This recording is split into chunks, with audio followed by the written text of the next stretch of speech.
بسم الله الرحمن الرحيم. هل كان وأقباد هيلث كوكين maanta waxaan inoo wada huruud caano lagu daray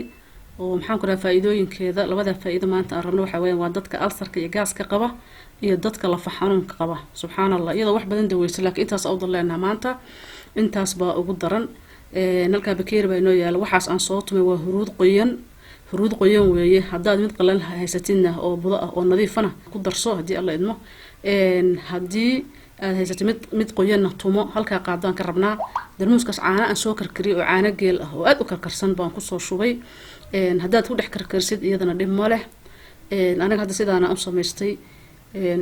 waa wax yaab leh oo faa'iidooyinka ay ku jira furuuda waa wax aan hore loo arag inagu Soomaaliya hadana waaga dumarka iska marmarsan jiray laakiin adduunka oo dhan hadda daawo ka tahay oo waxa lagu soo daraa maxaan ku raada daawooyinka halkaasna malab baan ku soo diyaarsaday waa hal koob oo caano ah adigu haaf caano ah iyo huruud qoyan oo aan soo tumay caanuhu waa karkarsan yihiin iyo laba qaado oo malab ah waxa laga rabaa marka daawo aad ka rabtid in aad subaxii iyo maxaan ku raada habeenkii aad cabtid haddaad xataa habeenkii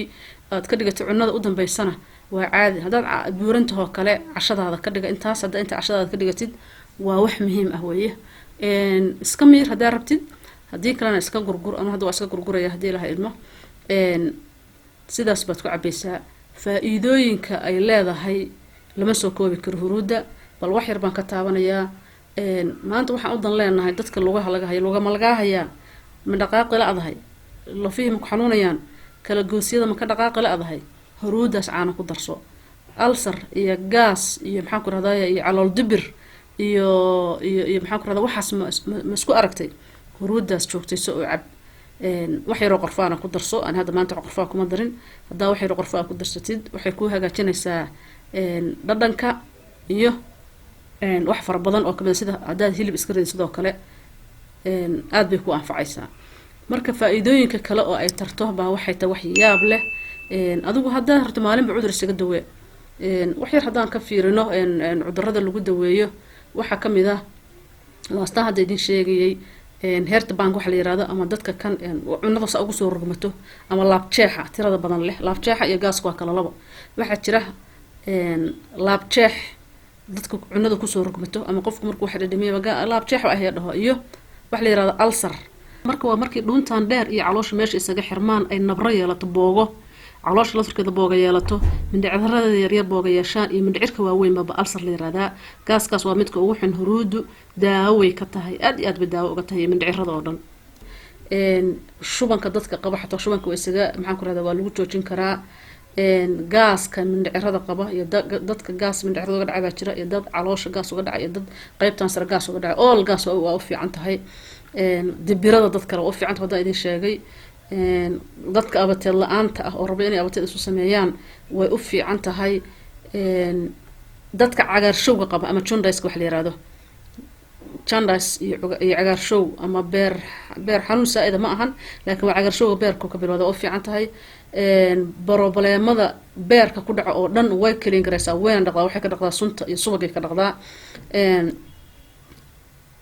calool xanuunka oo dhan bay u fiican tahay dadka qaba high cholesterolka iyadana bay u fiican tahay oo cholesterolka way isaga baabi'in karaan dadka cudurrada qaba skinka ama haddaa rabto skinkaaga inuu kuu fiicnaado caadi oo isticmaali kartaa sida dadka daamanka ka madmadoobo ama qoraxda skin problemka qoraxda ay keento aad bay ugu fiican tahay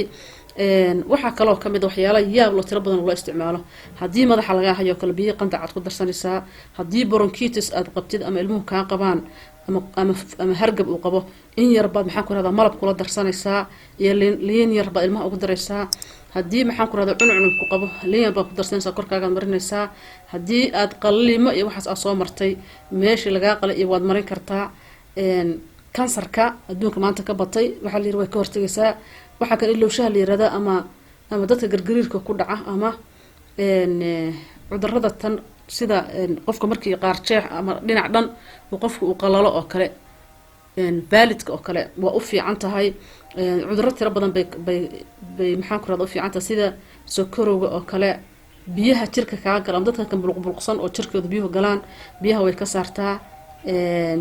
infectionka kaadida iyo waxaas u fiican tahay iyo qaybta ee kaada haysto meesha ay kaadidu gala ay gasho kaada heesta la yiraahdo